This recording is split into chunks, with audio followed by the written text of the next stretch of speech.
Will you return, will you say a prayer for us this morning? I understood what you meant.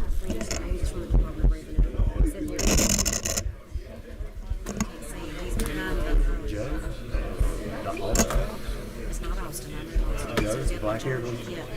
Alan, you doing well? You're doing great, sir. Yeah. All right. Good morning, everybody. If I can have your attention, it is 8:02.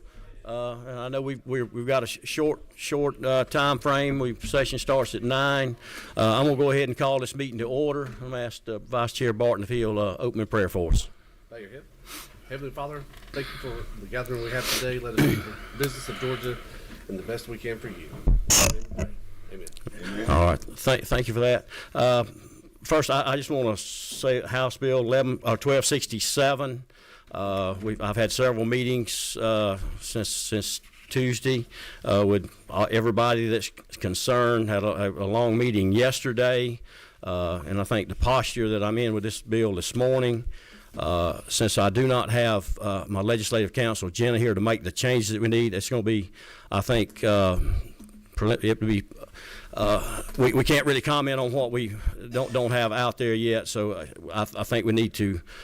I'm just going to talk about what we're planning on doing. But the question was, we had 2 bills passed last year. Let them take effect.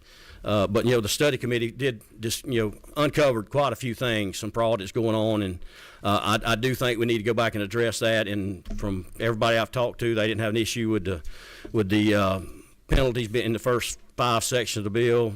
Section 6, we're just going to add the VINs have to be added to the tops. The felonies we had, other than the first section where you're counterfeiting the plates, that's going to be a felony. But the other 2 we're adding, if you mess with the odometer, that will be a felony, and if you do something, your certificate title, if you willfully, falsify that, the blank titling, there's some issue there. I think we're going to put that back like it was as a misdemeanor, but we're going to make the fines consistent with what the first 5 sections of the bill are.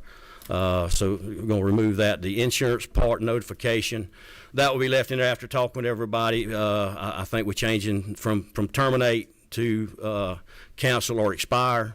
So I think that addresses my what I was trying to do with that. So other than that, I think it's going to be it'd be too early to really comment on until we have the legislation out there for everybody to look at. So at this time, I think Chairman Powell might want to say something, and then we'll move on. Thank you, Mr. Chairman. And first I want to thank you for the diligence that you put into this. After we did the this past summer, the hearings that we had, and it was on tops, and it became much more than that with law enforcement talking about so many parts of the criminality of counterfeiters and things such as that. This has really become a public safety issue as much as a consumer protection issue. And I've listened to all the discussion, and I fielded a lot of the phone calls. And up front, I'll apologize from last week because had one of the board members thought that I had possibly insulted him. But, I kind of look at things in black and white terms. I've tried to chew on this thing since the meeting the other day. And then I've heard some of the commentary, then a lot of the misinformation that's being put out there about how this is going to affect so many of the used car dealers, or these folks who want to be a used car dealer in training and that kind of stuff. And after having put a lot of thought to it, we're trying to fix something that to me could be fixed a lot simpler. And this is only for the members to consider in the next day or two.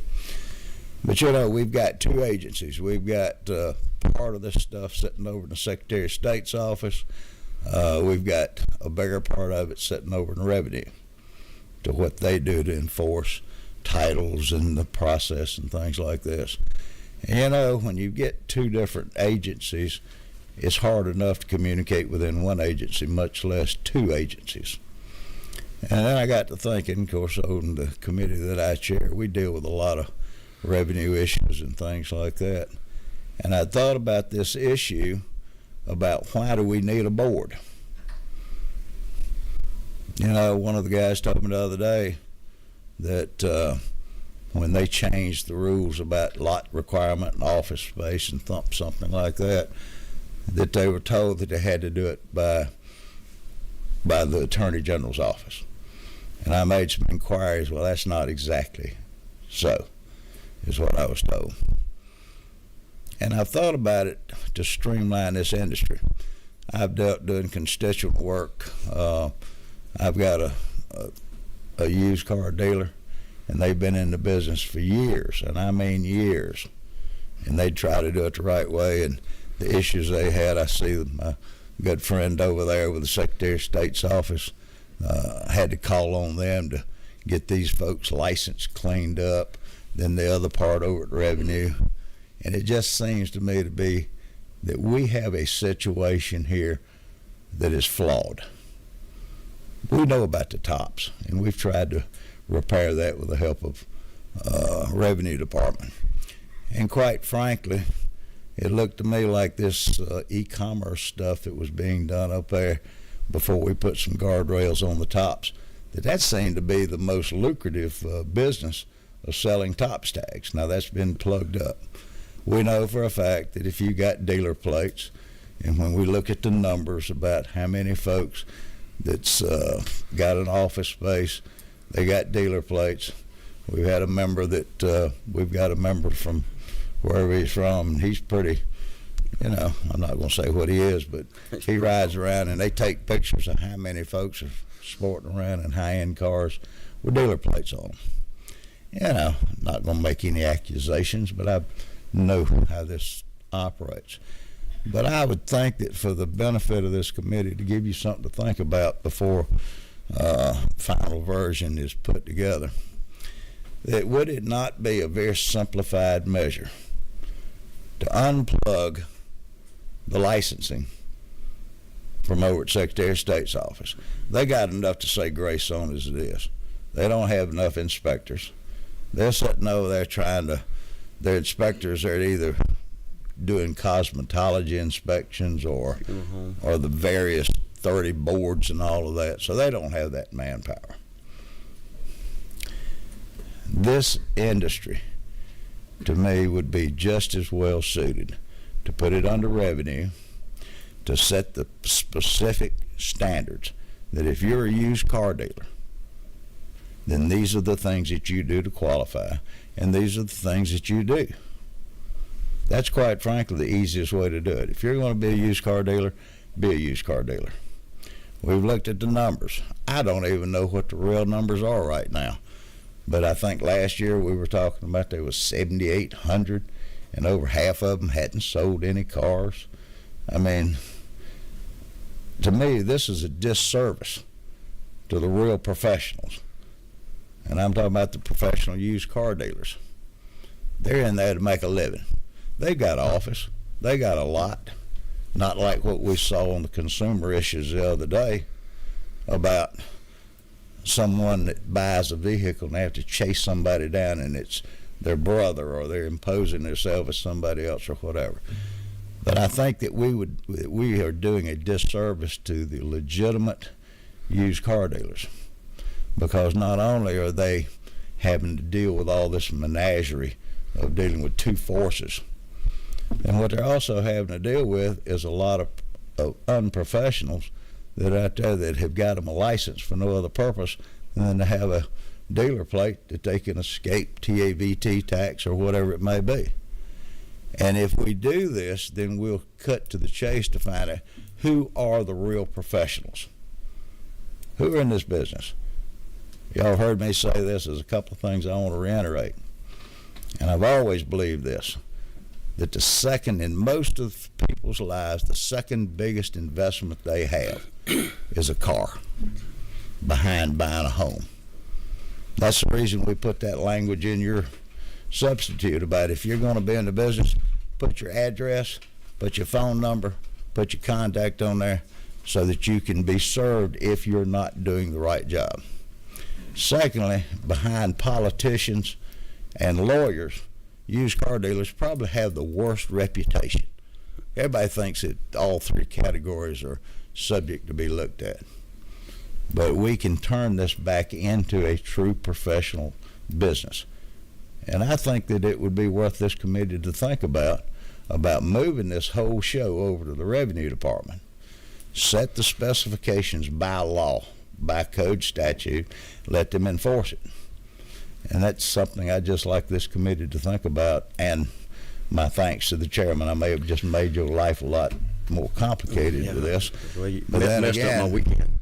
But then again, I also think that last year, what's current law says you got to have an office space of 250 feet.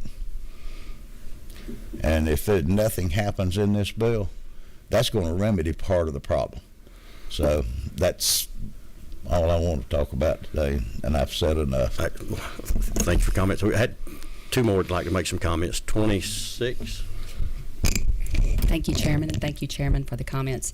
And I think that's a very interesting idea, and it's something that we could explore in the future because it is a bigger issue as far as to tackle, especially in the scope of this really killy-whopper of a bill that we've got going on here. But I think the concerns of this bill is that we are small business owners in Georgia trying to make a living, and we don't really understand the unintended consequences that some of these things might do to our business. And the problem is that once these unintended consequences happen, we don't meet again till January. So with us having a family business of 20 employees waiting for us to come back and fix whatever happens because of these unintended consequences, we're going to be out of business. And so that's why we've had these conversations with the chairman, and we appreciate that he has been very open and willing, and thank you very much. I would like to know how the Secretary of State feels about maybe changing that to, taking that away from them. And, we just need to be careful when we're regulating these small businesses, how it affects them, because, again, we don't meet again until January, and it's scary. Thank you. And to that comment, the list I got yesterday, pretty all-inclusive. I think we've addressed all that, so I think Yes, you've been very kind, and I appreciate it. I think I appreciate what we're all doing the to address time that, and I think given us. what he's talking here is just moving the board over, and I think we can have the Secretary of State next Tuesday come up. One more, and then we're going to move on to the other bills on the. Thank you, Mr. Chairman. I'm sorry. I should have let you recognize me first, but thank you, Mr. Chairman. I wanted to thank you for your work on this bill. I think over the past 2 years, we've seen all the issues with these types. I remember sitting on this committee here and being able to go on Facebook Marketplace and find one of these dealer tags ready to buy right here on my phone. It was right there, and I showed the committee. So I appreciate the work that's been done. I know that you're going to continue to work on this bill. I just wanted to add maybe a little flair of context. I may be the youngest one on this committee. Guys my age and gals my age and, new families with kids, they don't always have the time to go to a traditional dealer model. And everyone's doing everything online. I just want that to be a part of the context here, I think, as we color in these, in making sure that Georgians and the next generation of Georgians have the options that they want when it comes to making these kinds of purchases. And I appreciate the work that you've done. I think I've been pretty happy in just watching you work with all these different advocates, and it's been very impressive. So thank you for the work on that, and I know you'll hammer this thing out and get it perfect. Yeah. What's the old saying? Don't let perfect be the enemy of great or good. I think I probably messed that up, but something to that effect. But anyway, all noted, and that's what's going on. Gentlemen, we'll be back Monday. Like I say, I guess Secretary of State, will y'all be willing to come back Tuesday? And especially if it's 8 a.m., yes, sir. Absolutely, we love 8 a.m.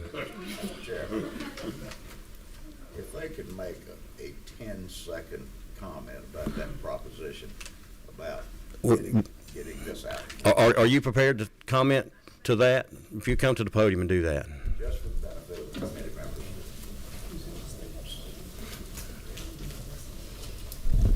Good morning, Liz Houseman, Chief of Staff for the Secretary of State's office. I served on this committee and I appreciated that opportunity very much, so I just wanted to thank y'all for that.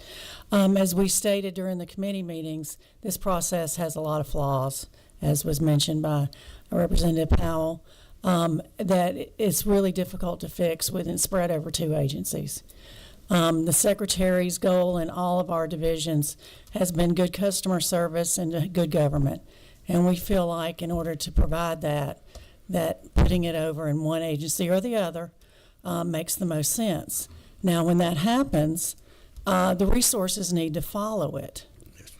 Okay, we are so short-staffed and spread so thin, as was also noted, that there's no way for us to do the enforcement piece on the front end that y'all are looking for with your changes and do it adequately and do it right. So I've expressed that to the chairman.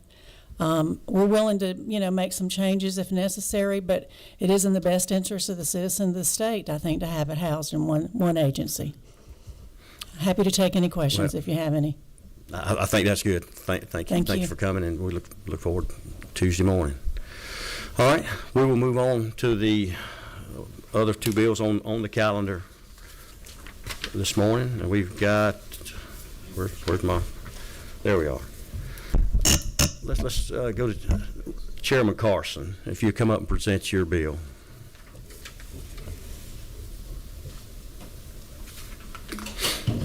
Tell us the LC number and the bill number. Thank you, Mr. Chair. Sorry about that. Podium mic, where we at? Thank you, Mr. Chairman. It's a pleasure to be back, and I'm glad I'm not bringing a dealer tag bill. This is House Bill 809. This was, like we talked about last week in committee, and I appreciate the committee's indulgence. This was brought to me by, the idea for this was brought to me by a civil engineer constituent who said, John, we really have an issue in regard to the gap between our minimum and maximum speed limits. We have had a minimum speed limit of 40 miles per hour ever since the early 70s that I can see, based on my research. And when there was a change of control in Washington, D.C. in regard to regulations, federal highway regulations, our speed limit was allowed to be increased from 55 to 65. And then again later to 70 miles per hour, but yet we never did anything to the minimum speed limit. I heard from the committee's feedback. I worked with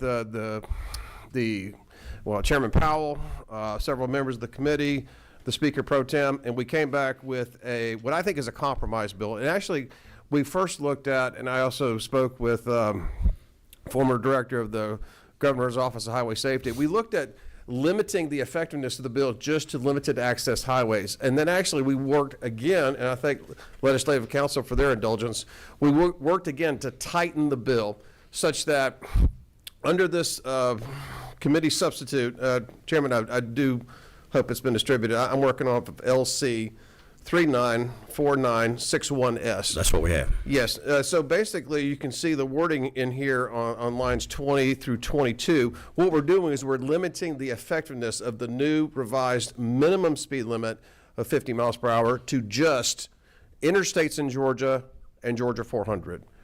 So we weren't looking at any highway, public highway, 65 miles per hour or over.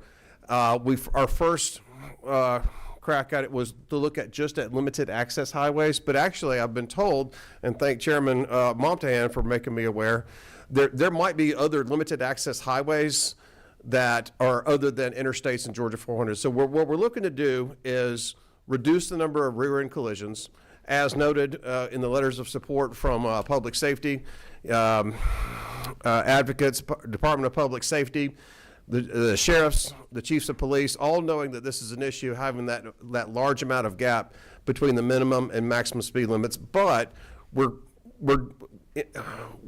submitting for your consideration a compromise legislation such that we're just looking at doing this for interstates in Georgia 400. That's as quick as I can make it at 8:15, sir. Yeah, and I guess the effective date, did you push that back? I'm sorry, yes, that's absolutely correct. I apologize for not noting that. We changed the effective date in Section 2 on line 40 to July 1st, 2027. I think that's going to be a much more palatable effective date for GDOT and other and state law enforcement. And local law enforcement as well. You also will see, I've been working with GDOT, we have a cost estimate for how much per sign replacement's going to be. It's going to be just less than $1,000, depending on how much traffic diversion and what have you needs to be done. It's multiplied by the number of signs. The most recent estimate I've received was about 980 signs across the state. However, we've since limited the bill to not just limited access, but also just interstates and Georgia 400. So I think if you're talking less than $1,000 a sign and less than 1,000 signs, we're well less than $1 million over the next year to raise our minimum speed limit and reduce rear-end collisions. We do have a couple questions. Representative McLean. Thank you, Mr. Chairman, and thank you very much. You did answer one of my questions about the cost, so I do appreciate that. I'm always concerned about elderly drivers and enforcement of this, and I've always, as a kid growing up in Oklahoma, we had 40 miles, and we had some folks that like driving 38 and 39, and I was riding with one day, and I say this because it was ironic, and the highwayman pulled us over, and he said, because you're going less than the speed limit, and that just less than the minimum speed, less than the minimum speed, which was 40, and it just. It just shook the elderly person. So I say that to say that, as I get a little older, I want to make sure that we are aware to make sure that we take care of the senior population. Representative McLean, I think you are as young as you were in the NFL draft, sir. I really do. I think these self-driving cars are going to fix all that. Thank you, Mr. Chairman. And I want to say thank you to my friend for that, and I heard Representative Taylor's comments, and so that's what we're trying to do is not creating too much of we're trying to make a compromise, because there could be people that are going 40 miles, 41 miles per hour or what have you on some limited access highways, but I just personally feel, and it just really looks that way based on letter of support from public safety, if you're going 41 miles per hour on I-75 or I-16, that's probably a problem. One other question. Number 12, Representative Taylor. Thank you, Mr. Chairman. I appreciate you considering my comments from last time we met. I think what happens with the slow traffic keep to the right module with this bill? Well, the slowpoke part of the statute still stays. So that means that slow traffic keeping to the right now has to be traveling at a minimum of 50 miles per hour. Correct. On interstates in Georgia 400. Okay, because my colleague was kind of bounced back from where I left off, because I still have that concern for young new drivers and for the seniors that are driving. And so that's the slow traffic to the right stays enforced. And on these signs, are we going to be able to kind of market that more, for lack of better words? I would feel confident saying that there will be a marketing campaign by Governor's Office of Highway Safety, as well as the rollout of the new signs. And like I said, with the effective date, what we're trying to do is have plenty of time for that effective date to take. Great, thank you. To phase that in. Thank you. Any further questions, or what's the will of the committee? I'd like to make a motion, Mr. Chairman. State your motion. Do pass. Do we have a second? We have a motion and a second. Any further discussion? All in favor say aye. Aye. All opposed, like sign. You have your bill. All right, one other bill, Representative Osteen. Thank you, Chairman, members of the committee.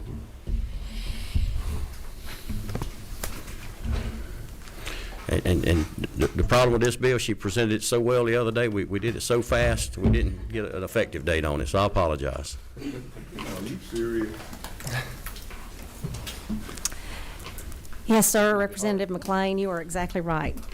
Thank you, Mr. Chairman. I appreciate the opportunity to come back today, and let's get this right. I am working, this is House Bill 1191. It is LC 394871, the exact same bill you saw the other day and passed out unanimously. We just passed through this so quickly that we didn't check the effective date, and Joe came and said we need to work on that. So I'm going to let Joe just give a comment to that from the Department of Revenue. Absolutely, and Chairman, members of the committee, good to see you guys. So that is generally the rule that we try to apply to new license plates to give our folks time to implement, especially with a plate like this, which will have sort of veteran components. A lot of times they'll get them for free. There's a lot more IT backing that needs to go into that to make sure we're getting it out the right way and that people aren't paying for a plate they're not supposed to. So we really appreciate you working with us, and I'll answer any questions. And I know if you're looking at the bill, you don't see a date on there. We're going to have an amendment. Chairman Smith, I think we'll make the amendment for the effective date going forward. But we do have a couple questions. Number 19, Representative McLean. No, Mr. Chairman, I was just at the proper time. I was going to just do pass, but That you hold on to that. thank you. Chairman Prince. Thank you, Mr. Chairman. Appreciate the bill. No words with this. However, since we're making, and it's a sort of veteran, sort of a, I guess, military type tags, is there room to add a, because what was brought to me, and this is something to do with your bill, but not in it really anything, but adding a handicap, not just for veterans, but for, I think it was talking about state legislators' tags. If you had a tag and you are you a handicap, adding a handicap, adding a handicap sticker or whatever type of design you could come up with to those for veterans who are handicapped and or service members, even legislators as we get older, as Representative McLean gets older in his day. And I know you're talking about it amended. It may be too much. It may be a separate bill, but Let's look at a separate bill on that. Let's try. I think it's a great idea to look at. Yeah, let's try to keep this. I do This appreciate is that. pretty. The veteran that's here the other day, I think for keep it clean for him. It'd be good if it be a separate bill in the future. Oh, you can go ahead. And number 12. Thank you, Mr. Chairman. I'm just curious about how you arrived at the $25 plate fee. Is that something coming from the DOR, Department of Revenue, or? I say that only because I think our veterans deserve everything that we can give them Amen. at the least expense possible. So, I mean, this is a nominal fee, but can you share how you got to $25, please? Sure. So I can speak to that. So that is the standard plate fee, right? So it is reduced from what would be a specialty tag fee that's $10 more. So it is the lowest possible cost for a license plate in the state. Awesome. Thank you. And the gentleman that's here the other day, he didn't have an issue with the hadn't to pay for that. So that's No, not at all. number 24. Proper time, I'd like to make that amendment. Yeah, all right. We have first, let me check. Representative McLean, you make a motion on the bill? Yes. We got a motion on the bill. Do we have a second? Second. All right, we have a motion and a second. Now we have an amendment. Yes, sir, Mr. Chairman. According to what DOR is saying and working with Miss Angie, I'd like to amend the bill for the date. The effective date would be January 1, 2027. Okay, we have a motion and a second on the amendment. Let's vote on the amendment. All in favor say aye. Aye. All right. Now we're voting on the bill as amended. All in favor say aye. Aye. All right, you have your bill. Thank you. Thank you so much. I appreciate that, though. We're going All to right. think about that. Thank you so much. Meeting is adjourned. Thank And you. Next Tuesday morning. Thank you, Jeff. No, absolutely. Thank you. We really appreciate it. Right.